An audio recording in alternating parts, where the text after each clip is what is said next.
Bonjour à tous et bienvenue sur ce nouvel épisode où on va parler un petit peu de toute l'actualité qui s'est passée ces derniers mois.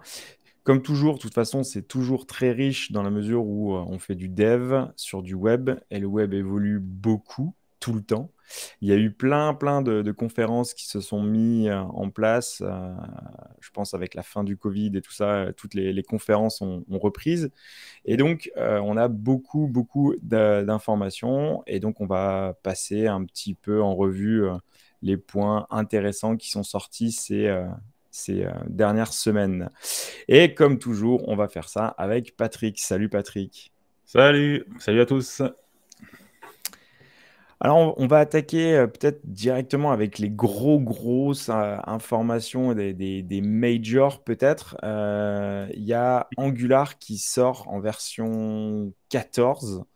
Yeah. Euh, c'est une version majeure. Il y a Oui. des gros points. Après, il faut quand même dire que la version 13 était sortie en En novembre novembre, ouais. 2021. Mm. Du coup, là, on est Ouais. en juin de version 14.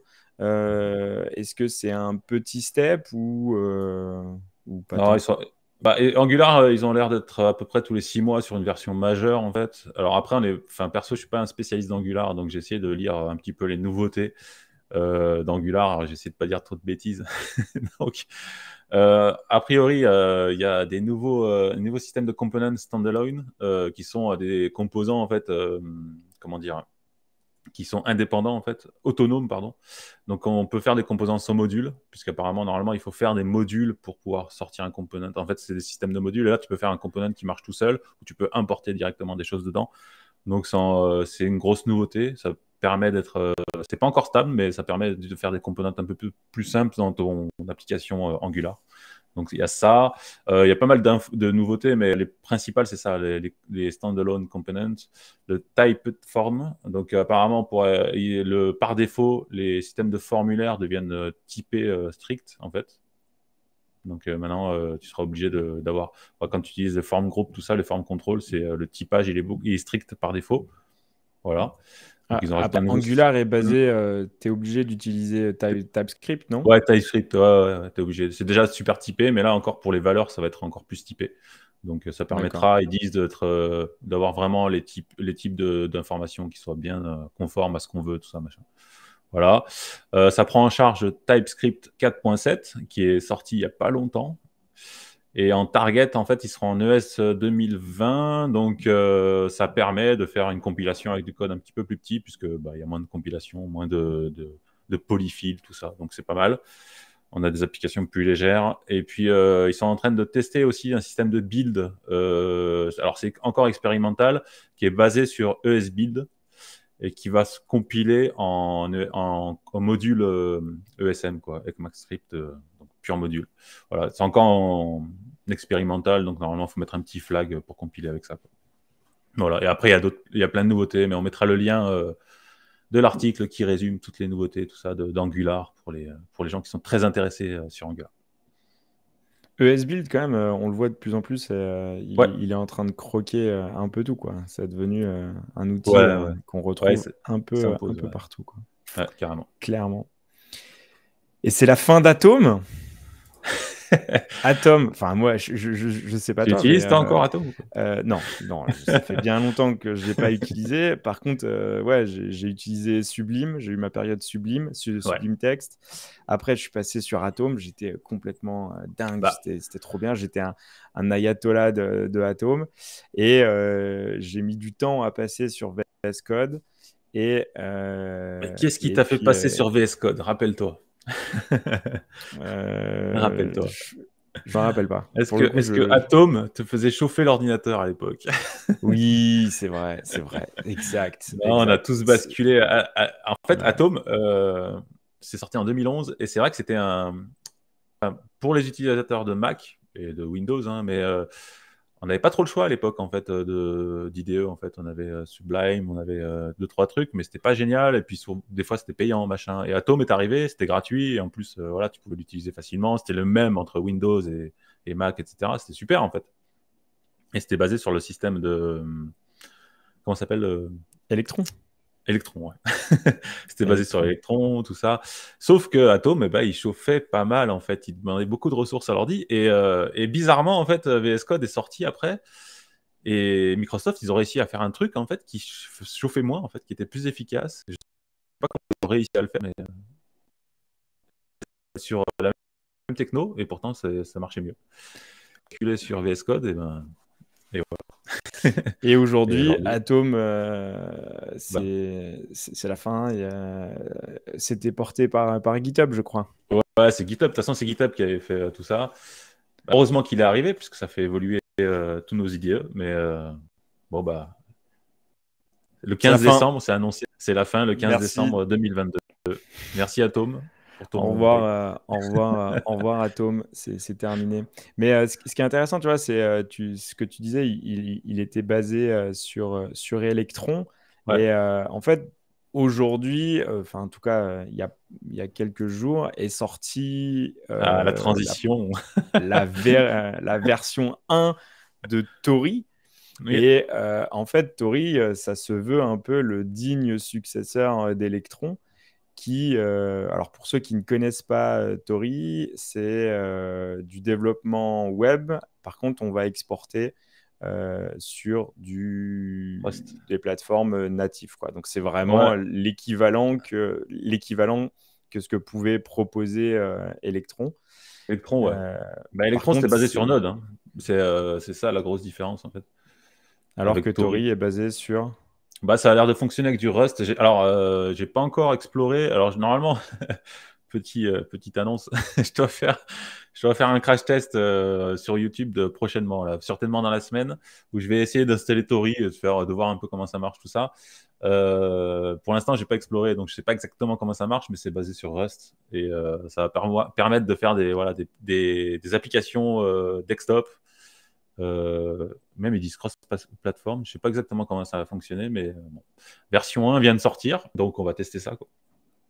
Après, le projet est lancé depuis déjà un certain temps. Par Ouais. contre, là, ils arrivent en version un peu plus mature, quoi. Ouais, là c'est bon, c'est officiel, on peut y aller, quoi.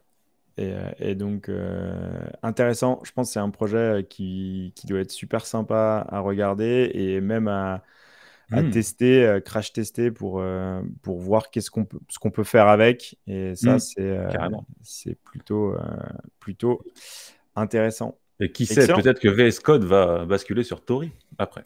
On sait pas. Après, il y a tellement, tellement de choses Ouais. à faire. Et chaque migration, enfin, ouais, utiliser un framework quand tu as basé toute ton appli sur un Hmm. framework et changer tout, voilà, c'est un travail monstrueux. Après, il faut voir s'il y a une sorte de portabilité qui peut s'opérer. Ouais. À Bon, de toute voir. façon, on va tester ça dans la semaine. Restez à Top. l'écoute sur YouTube.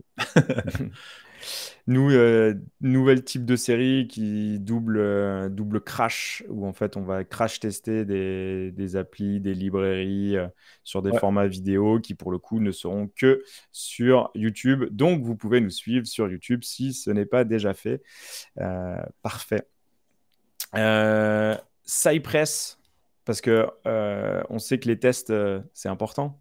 Les tests, c'est la vie. Les tests, c'est très Du coup, important. Ouais. test Ouais. version 10 de Cypress. Alors, Yes. pour ceux qui ne connaissent pas Cypress, Cypress, à la base, c'est un framework qui nous permet, en fait, c'est une surcouche qui va nous permettre de faire des tests end-to-end. Yes. Euh, et donc, on va vraiment tester toute la fonctionnalité, toutes les features. OK, je vais sur cette page-là. Dans Hmm. ce champ-là, je vais remplir tel email, tel password, et je vais cliquer sur tel bouton. Et en fait, bah, voilà, on va écrire ces tests et ça va lancer ces tests automatiquement Ouais. et on va pouvoir tester.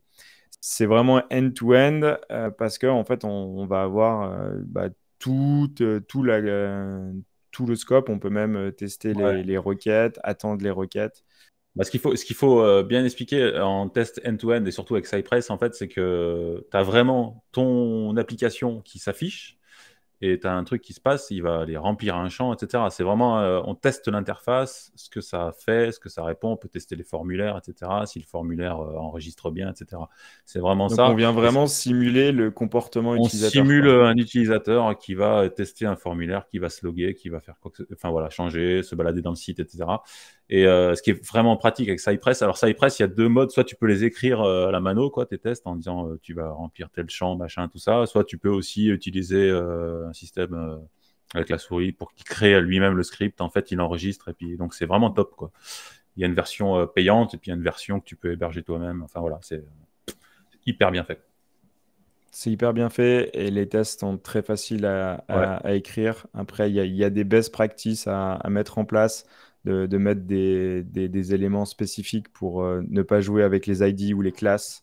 Mm. Voilà, d'aller récupérer un élément particulier, d'injecter en tout cas un attribut dans tes balises que tu mets spécifiquement pour Cypress. Et comme ça, bah, tu es agnostique total Mm. de backup, ton petit attribut Cypress. Qu'est-ce que nous offre la version 10 de Eh ben, écoute, il y a Cypress? pas mal de choses. Déjà, ils ont changé l'interface utilisateur. Donc, ils disent nouvelle UI, donc super. Enfin, voilà, c'est mieux, d'après eux. Plus J'ai pas user-friendly, encore quoi. testé. Ouais, plus user-friendly. Il y a des nouveaux fichiers de config en TypeScript ou en JavaScript. Donc, une petite évolution au niveau de la config. Il y a des migrations. Alors, ils ont fait un système de. Ce qui est bien, ça, c'est qu'il y a une migration automatique des anciennes versions de Cypress à la nouvelle version, le 10. Donc, ça, c'est cool. Ok. Donc, t'as rien à faire. Et surtout, la grosse annonce, c'est les components, testing de components. Donc, on peut tester les components séparément, en fait. Voilà, tu vas afficher ton component, tu vas lui faire des choses, tout ça, sans forcément afficher toute ton interface complète. Donc, on peut tester indépendamment les components. Et ça, c'est vraiment une super évolution. Donc Parce en que, fait, on va faire du test end-to-end ouais, pour vraiment toute la globalité de la page, on va dire. hmm, Mais on va pouvoir aussi faire, alors c'est peut-être pas des tests unitaires au sens propre du terme, mais des tests dans l'environnement du composant. ouais. Donc je pour spécifiquement pour un composant, c'est ça? Ouais, ouais, de toute façon, après, ça vient vraiment dans la lignée de. De toute façon, aujourd'hui, on développe en component. C'est comme ça qu'on développe aujourd'hui. Tu vas faire ton component qui va faire tel truc et après, tu l'intègres dans tes pages. De toute façon, on fait vraiment bloc par bloc aujourd'hui. Et donc, ça vient dans cette logique de développement. Maintenant, on va pouvoir tester les components séparément, tes blocs, ton formulaire, ton truc, n'importe quoi, ton bouton, et qui va faire ce qu'il doit faire exactement. Donc, c'est super en fait. Moi, je trouve ça top parce que déjà, on avait Storybook qui te permet de vraiment de visualiser tous les components séparément. Tu peux déjà les tester toi-même, faire interactif et tout, mais là, tu peux vraiment les tester dans Cypress et c'est vraiment excellent, quoi, Top. je trouve. À tester. Quand tu parles de Storybook, Putain, les transitions aujourd'hui. quand tu parles de Storybook, en fait, il y a eu la conférence de vue à Amsterdam où justement Guillaume Chaud a Hmm, parlé et a présenté l'outil sur lequel il est en train de travailler, qui s'appelle Histoire. hmm. Et alors, dans l'écosystème Vue, ils utilisent beaucoup de mots français, hein. Ouais, Vue, c'est clair. petite vue, Vite. histoire, vite. Donc, bon, bah, c'est top, on n'est pas dépaysé. Hmm. Après, ils sont obligés de nous mettre quand même la définition de comment tu dois le dire. Tu vois, et je trouve ça Ouais, alors drôle. pour nous, c'est Sur- facile, mais des fois, pour les Oui, Américains, tout ça, c'est pas évident. oui, c'est un petit peu plus compliqué. Mais en fait, bah, c'est quoi Histoire? Et, est-ce qu'on est proche du système justement de Storybook? Ouais, ouais. Ouais, c'est totalement enfin, c'est quasiment la même chose, en fait, sauf que, bah, comme toujours, Storybook, il a assez décrié, même s'il a beaucoup évolué, en fait, Storybook, et souvent critiqué pour le poids du bundle final et des fois peut-être un petit peu le temps de build, tout ça, même si en ce moment, ils y travaillent et sur la dernière version, la 6.5, je crois, ça s'est vraiment amélioré. Ils sont même en train d'intégrer vite dessus.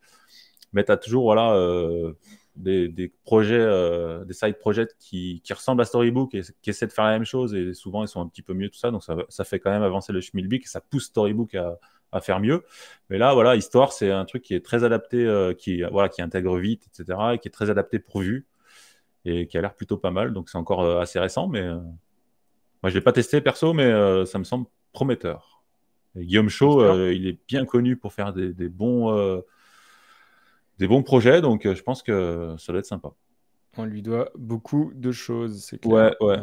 sur tout ce qui est Guillaume vue Chaud qui est français de GraphQL. Lyon, je rappelle, à la base.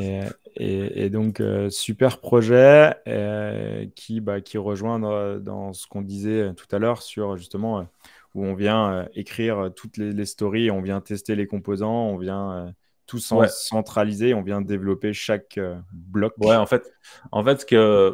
À quoi ça sert Storybook rapidement? En fait, Storybook, Donc, ça permet, et histoire histoire, donc du aussi. coup, en fait, ça permet, vu qu'on développe nos components séparément, qu'après on les intègre dans les pages, en fait, ça permet d'afficher en fait une sorte de bibliothèque de tous les components. Donc, tu as une sorte de sidebar à gauche avec ta liste de components. Tu cliques sur le component, c'est une sorte de menu, et ton component s'affiche. Et tu peux jouer avec lui, en fait. Il est interactif. Donc voilà, si tu as un truc où tu dois remplir des champs ou des choses comme ça, ou des boutons qui vont afficher des choses, bah, tu peux cliquer, machin. Et l'intérêt de tout ça, en fait, c'est surtout quand tu travailles en équipe avec des designers, avec des chefs de projet, tout ça, bah, l'intérêt, c'est qu'ils peuvent contrôler le component facilement à travers cette bibliothèque sans devoir lancer le projet, etc. Et pour ça, c'est vraiment top. Voilà. Cool.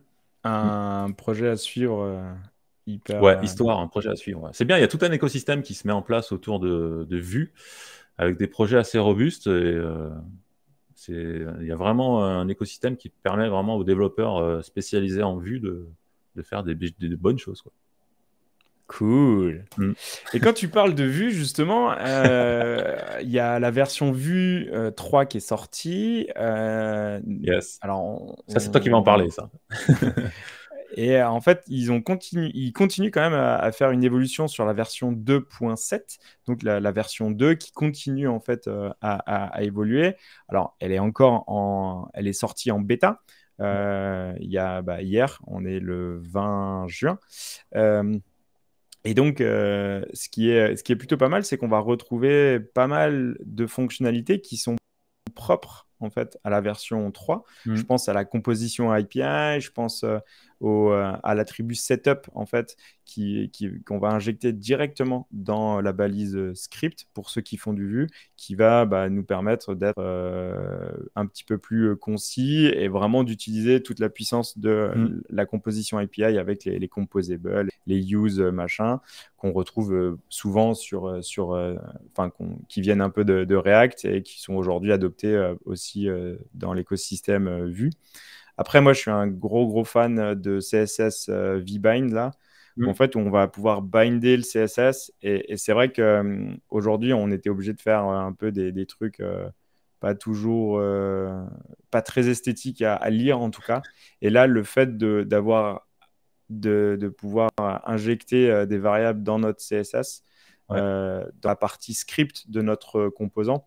Parce que pour expliquer très très vite fait, en React, on va avoir du CSS et du HTML et du JS qui va être un petit peu plus tout mélangé, alors que sur Vue, on va dire ça.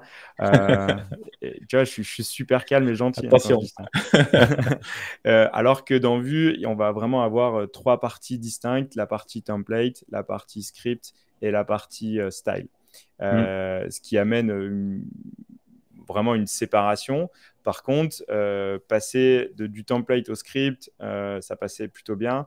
Par contre, du script au style, justement, c'était un petit peu plus compliqué. Donc, on était obligé de faire du style avec dans le template. Enfin, voilà, on arrivait toujours à faire quelque chose. Mm. Le fait d'avoir maintenant avoir cette fonctionnalité-là, ça amène une grande liberté et justement faire des choses Ouais. un petit peu plus propre. Et donc, c'est top. C'est top, ouais. Alors, Ouais. c'est en bêta encore, donc Ouais, c'est en faut bêta, pas mais c'est génial, s'enflammer. quoi. Parce que tu Oui, prends les projets qui sont des gros projets aujourd'hui qui sont développés avec Vue 2. Les mecs, ils savent pas, est-ce qu'on passe au 3, machin, tout ça? Bah non. Peut-être qu'avec la 2.7, bah, pas besoin. Tu peux faire évoluer ton projet et sans problème. Et exactement. puis, ouais. Et je pense que c'est un super tremplin pour passer en fait de manière vraiment hyper progressive Mm. à justement à la V3. où en fait le gros schisme, mais même qu'il y a eu dans la communauté, c'est que ok, on a tout fait en option API, et Mm. maintenant Vue 3 nous demande la composition API, et donc il faut réécrire beaucoup de choses. Mm. Même si dans la partie de Vue 3, on peut continuer à utiliser l'option.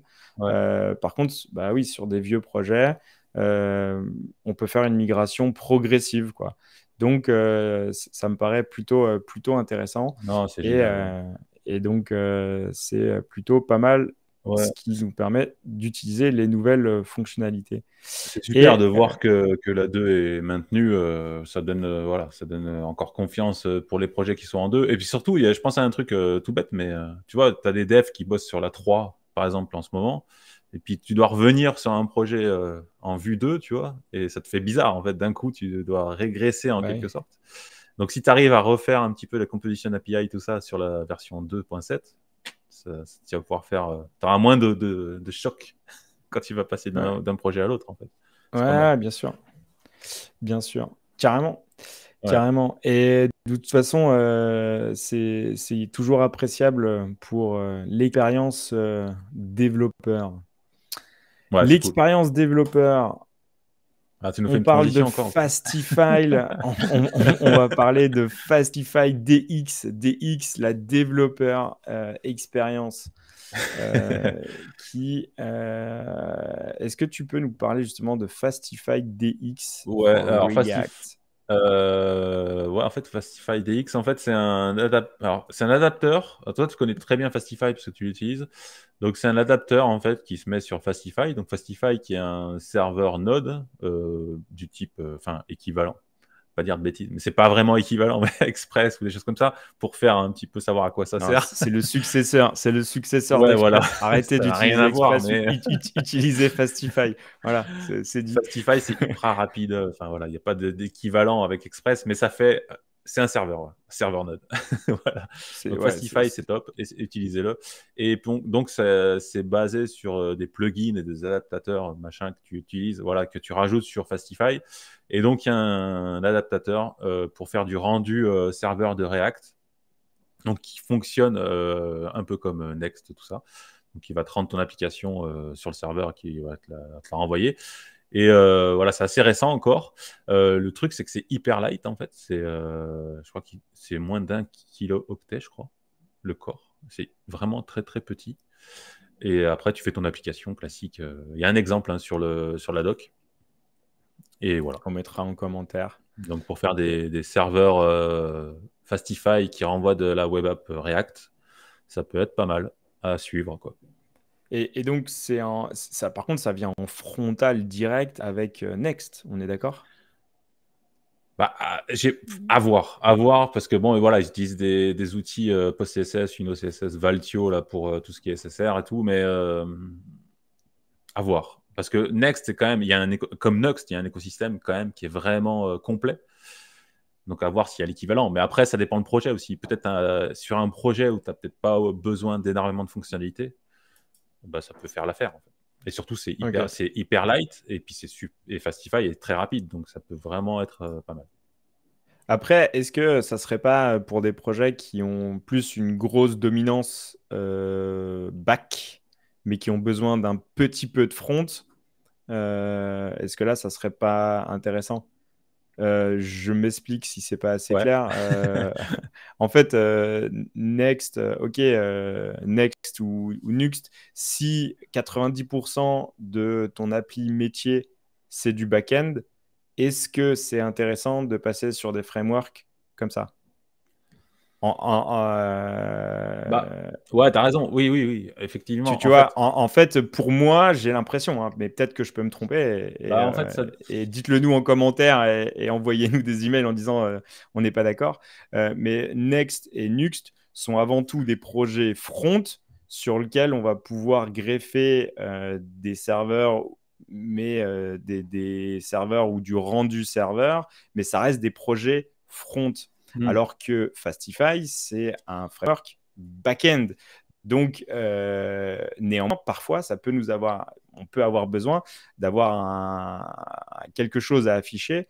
Et éviter de développer une usine à gaz pour afficher 3 pages ou un dashboard très rapide, peut-être que justement ce Fastify DX React nous permet en fait de mettre un élément front assez léger, rapide sur notre back-end qui représente en fait la grosse partie de notre appli métier. Est-ce que c'est un peu plus clair ou pas, Patrick? Bah, en fait, Ouais. je sais pas trop parce qu'en fait, généralement, quand le rendu serveur, on l'utilise principalement parce qu'on veut que notre app elle soit indexée en SEO. Parce que sinon, on s'en fout en fait. Finalement, le rendu serveur, c'est principalement pour ça. Donc après, sur un back, enfin sur une administration back ou un truc comme ça, il n'y a pas vraiment besoin d'avoir un rendu serveur à part pour augmenter la vitesse de rendu. Je sais Ouais. pas honnêtement, mais Après aussi, ça peut être plus facile. J'ai déjà mon serveur qui tourne. Je vais pas je vais pas faire une autre appli avec toute la problématique que ça amène. Ok, donc il faut que je communique avec mon front et mon back via une API, via du transport de données. Là, j'ai directement mon back. J'ai 3 pages à afficher. ouais. Je le fais directement depuis mon Fastify. Enfin, c'est là où ça me semble assez logique, quoi. Comme tout, il Non, n'y mais a ça pas de peut être, baguette. je pense que c'est une bonne alternative. C'est vrai que Next, après, tu as des fonctionnalités, des features comme le static regeneration ou des trucs comme ça, ou peut-être effectivement, si tu as besoin de faire un site avec 4 pages en type web app et que tu n'as pas besoin d'avoir tous ces systèmes de régénération statique, tout ça, et que tu veux vraiment un truc qui crache rapidement, ça peut être pas mal en fait. Tu vas te sortir ton app, elle va te la rendre serveur hyper rapidement. Le cache, tu t'en fous, c'est assez simple comme application, par exemple.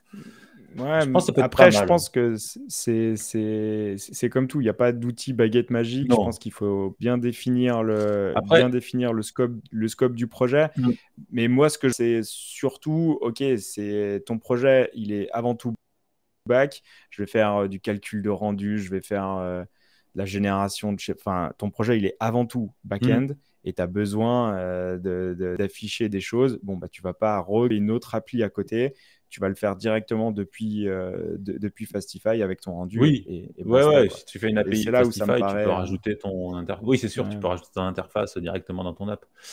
Si tu regardes avec ton super outil, là, ton petit plugin que tu as à gauche, tu verras qu'il y a Fastify DX React, mais il y a aussi Fastify DX Solid, Svelte et Vue à gauche, dans la colonne de gauche.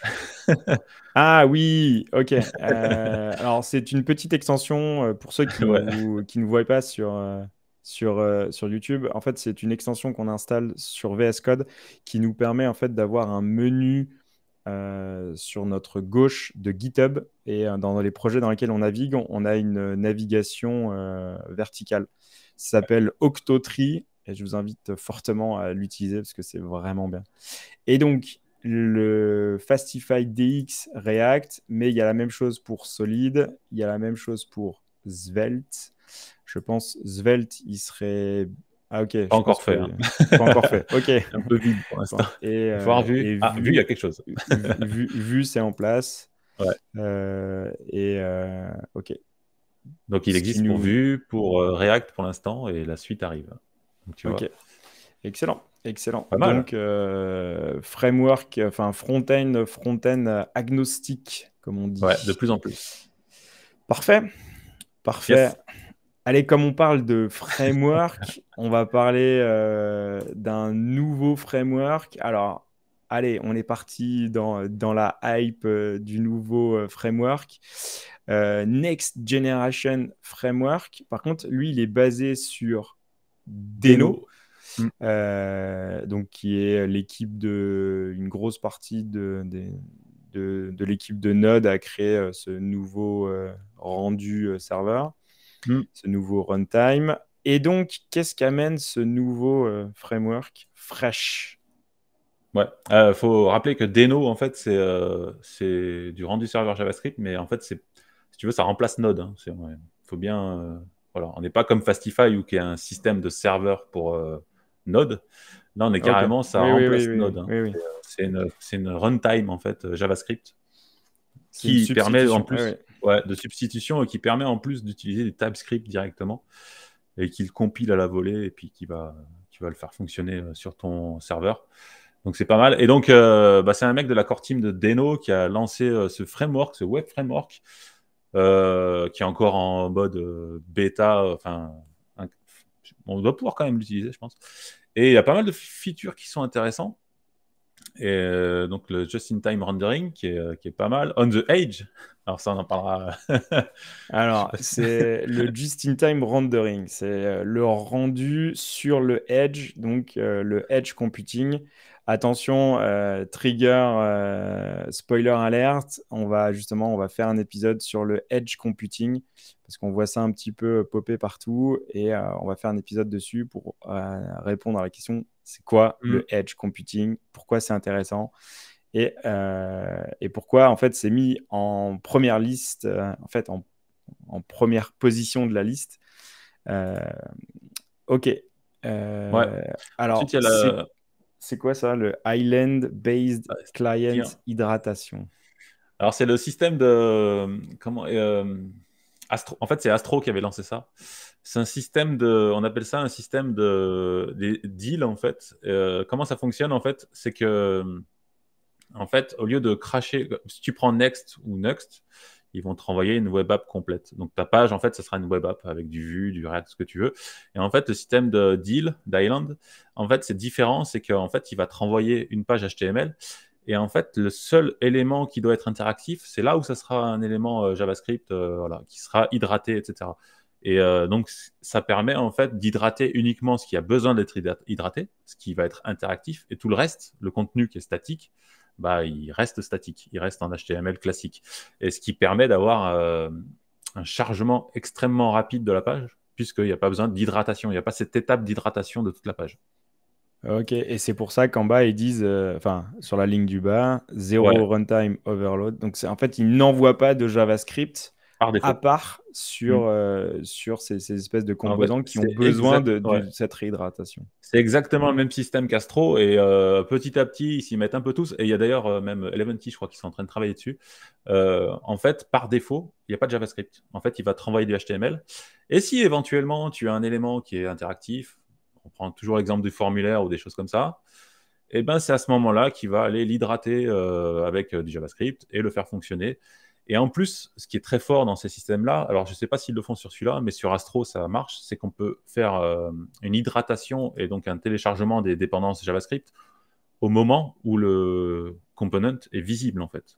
Donc c'est encore plus fort que ça. C'est vraiment extrêmement puissant parce que ça veut dire que par défaut, ta page, elle n'a aucun JavaScript, hyper rapide, et c'est au moment où le component est visible que ça devient interactif et qui charge le JavaScript. Donc très très puissant.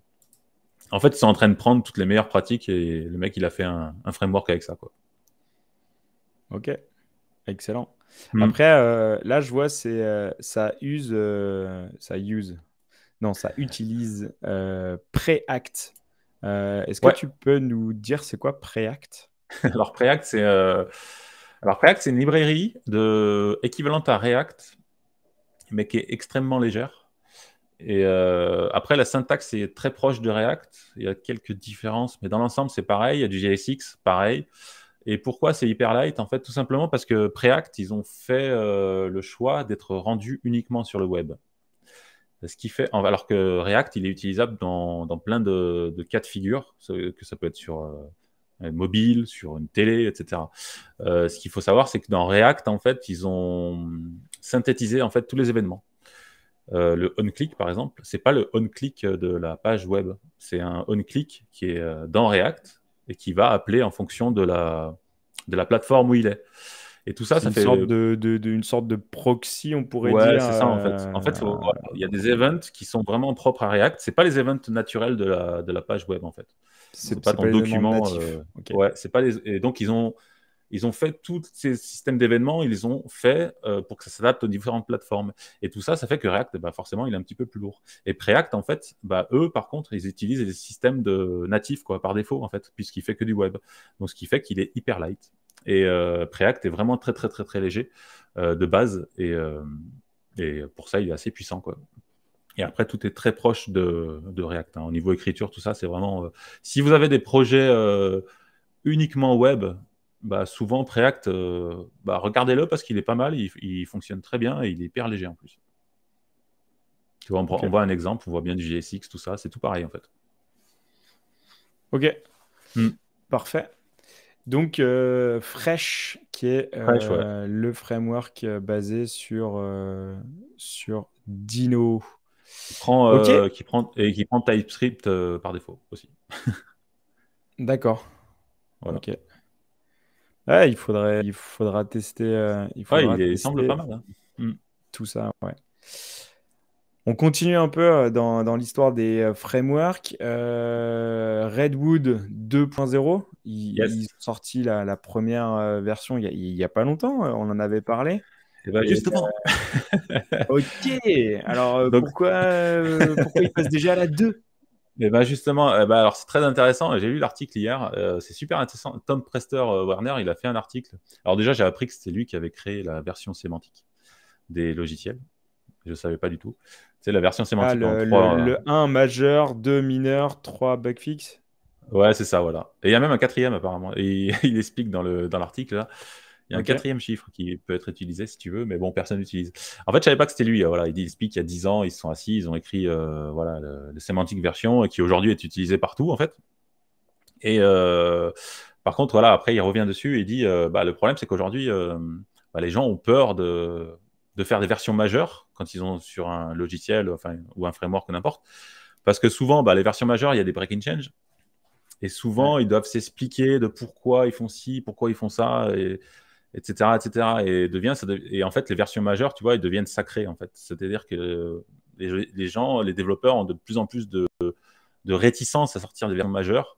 Et ça devient un problème, en fait. Et donc, Alors que ça devrait pas. et oui, ça devrait pas, en fait. Il dit que si tu fais des break-in change, si tu t'expliques bien pourquoi tu les as fait, etc., en fait. Et donc, c'est ce qu'ils ont décidé de faire pour Redwood. Ils ont décidé il dit, si on doit supporter, si on fait pas de break-in change, si en plus on doit supporter les rétrocompatibilités, on peut pas avancer, en fait.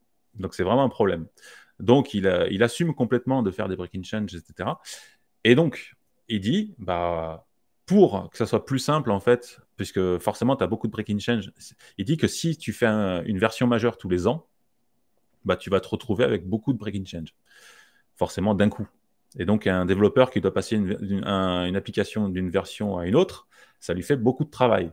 Donc, il dit, c'est beaucoup plus simple si on fait une version majeure plus souvent, parce que ça fera moins de break-in change, et pour le développeur, ça lui fait moins de travail. Et donc, ce sera plus facile de passer d'une version à l'autre. Voilà.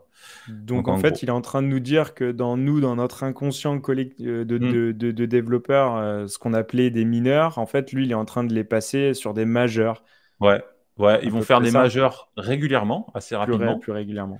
Ok. avec éventuellement des choses qui seront cassées, mais comme il n'y en aura pas beaucoup, tu n'auras pas un Mais énorme travail pour faire passer d'une version à l'autre. Voilà. assumer, quoi. On C'est assume. assumé, et il dit, On va péter, on va tout on est péter. obligé de faire ça, sinon on ne peut pas avancer, quoi. Voilà. Ok. Là, je vois Announcing Redwood 1 le 4 avril 2002. On est 2022. en juin, ils font la Ouais. version 2, quoi. Donc, ouais, pour le Voilà. coup, ils y vont, quoi. Ouais, 3 mois Ils y vont. après, bim, c'est fait. Ah, Non, mais c'est pas bête, en fait. Si tu réfléchis, c'est pas bête du tout, en fait. ça se tient, quoi. Ouais, ça se tient, ouais. Donc, est-ce que les autres Ok. vont suivre? Je sais pas. Mais on verra. Et du coup, en version majeure, il y a WordPress qui est passé en 6. Yes. Alors, on va parler un petit peu de WordPress. On n'en parle pas souvent.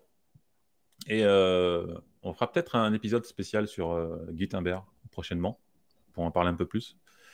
Ouais, Euh, donc, la version 6.0 est sortie le 24 mai le 24 2022. mai. Donc, mm, eux, par contre, ils continuent à suivre le système de versionning majeur c'est à peu près tous les ans qui sort une version majeure, je crois. Même si ça s'accélère un petit peu ces derniers temps. Eux, ils ont vraiment un calendrier. Alors, ce qui est bien sur WordPress, c'est que tout est assez structuré. C'est un bon. Alors, franchement, c'est un super bon exemple WordPress de projet open source au niveau de la structuration, etc., de la documentation, des contributeurs et tout. Tout est vraiment bien fait. Tout est clean. Enfin voilà, il y a vraiment. C'est un beau projet à suivre si vous vous intéressez à l'open source. De ce côté-là, c'est vraiment top. Et donc la version 6, en fait, c'est une version majeure, mais qui casse pas grand-chose, en fait. En fait, ce qu'ils font maintenant, c'est que petit à petit, les dernières versions en 5.9, en fait, ils incluent des choses qui cassent un petit peu, voilà, au fur et à mesure des mineurs, ce qui fait que bah, si ta 5.9 fonctionnait, tu passes à la 6, normalement, il n'y a pas trop de soucis. En fait, tu vois, ils y vont progressivement. Donc, c'est pas mal. Ok. C'est une autre façon de faire, tu vois. Plutôt que d'arriver à la Ouais. 6, tu mets en route.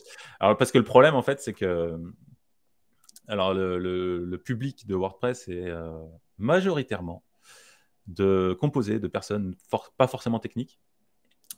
On parle de webmaster, on parle aussi de public lambda qui fait son petit site à la maison, etc.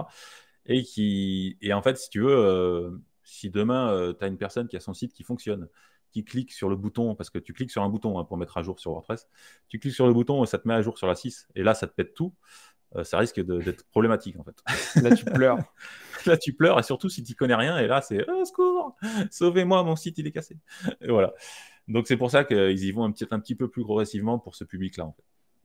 Après, Voilà. c'est aussi basé sur la communauté. Justement, ils doivent Ouais. très bien connaître leur communauté. De toute façon, Ah oui, WordPress est oui. utilisé partout, partout. Donc, ils peuvent pas sortir des trucs. En fait, je Non, pense pas ils qu'ils sont... puissent tenir une politique aussi agressive que peut faire Redwood en mode Non, nous, on non, fait c'est des impossible. breaking change et on pète tout et on s'en fout, quoi. Je pense que le public qui a en face et les utilisateurs et Mm. les parties prenantes de la communauté, je- comme tu l'as dit, ouais, je pense sont un petit peu moins tech-friendly et donc Ouais. c'est un peu plus difficile. Du coup, il faut Ah, manœuvrer t'es obligé peut-être d'y aller doucement. Ouais, ouais, t'es obligé d'aller un doucement. Et petit peu puis, plus subtil, quoi. la communauté est gigantesque. Enfin, il faut le savoir, hein, la communauté est gigantesque et il est énormément utilisé. Ils annoncent 40% du web. 40% des sites web, c'est du Ouais. WordPress. Donc, il faut quand même pas le négliger.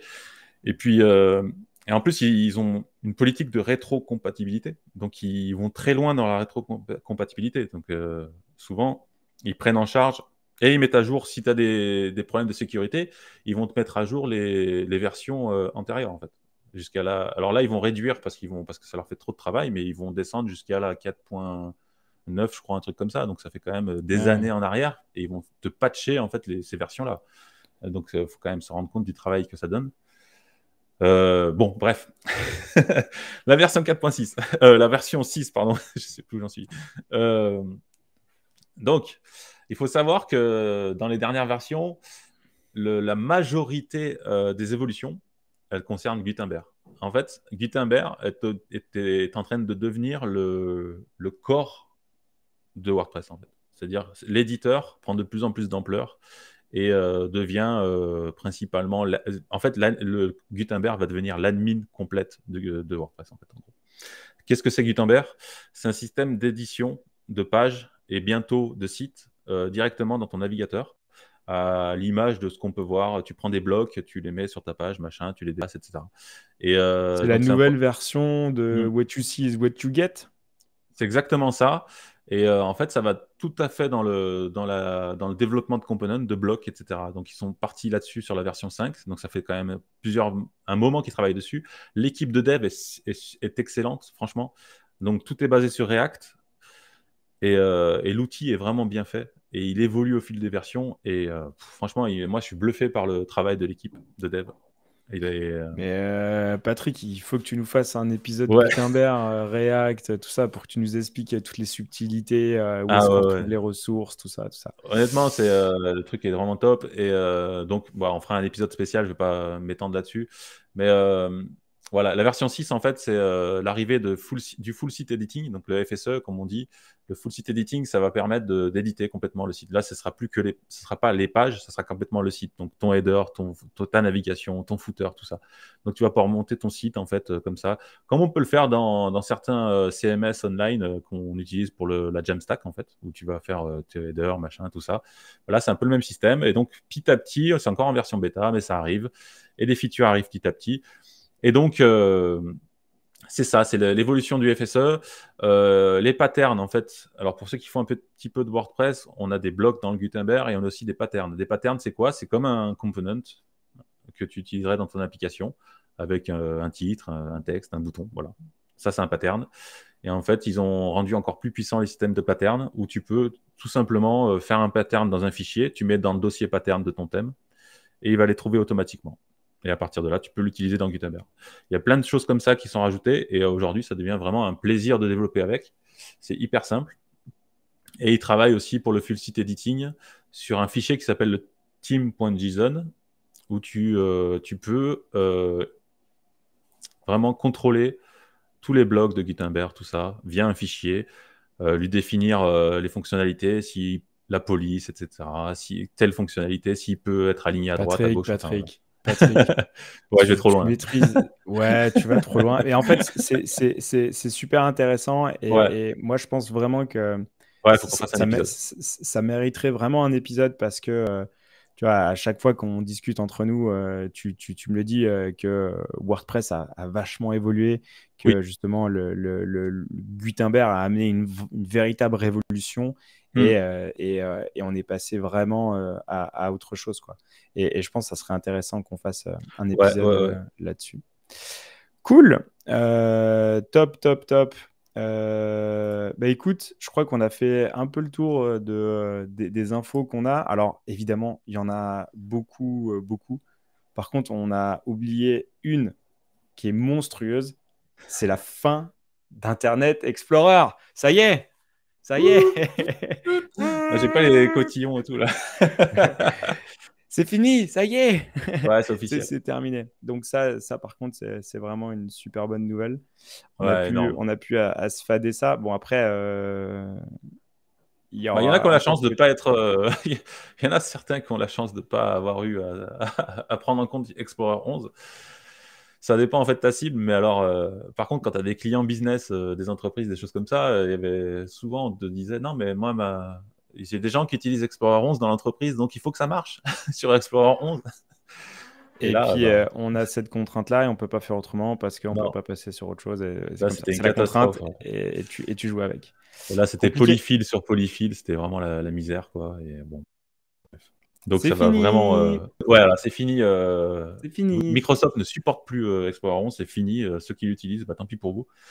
Et puis nous non plus, on ne va plus le supporter de toute façon. De toute façon, on le supporte déjà. Mais enfin ouais, nous, ça fait longtemps qu'on ne le supporte plus. Donc, ok. Cool. Non, c'est... ouais. Parfait. Ouais, je voulais rajouter, en fait, en fait, aujourd'hui, on a quand même des navigateurs Chrome, Safari et Gecko, je crois, Firefox. Ouais, Edge qui est sur Chromium. Et là, ça va dans le bon sens, en fait. Tous les navigateurs, ils évoluent assez rapidement, etc. Et ça, c'est top, quoi. Franchement. Bah, ça nous facilite quand même vachement la vie. Ouais, grave. Cool. Eh bien, écoute, merci Patrick. Merci à tous d'être restés jusqu'au bout de l'épisode.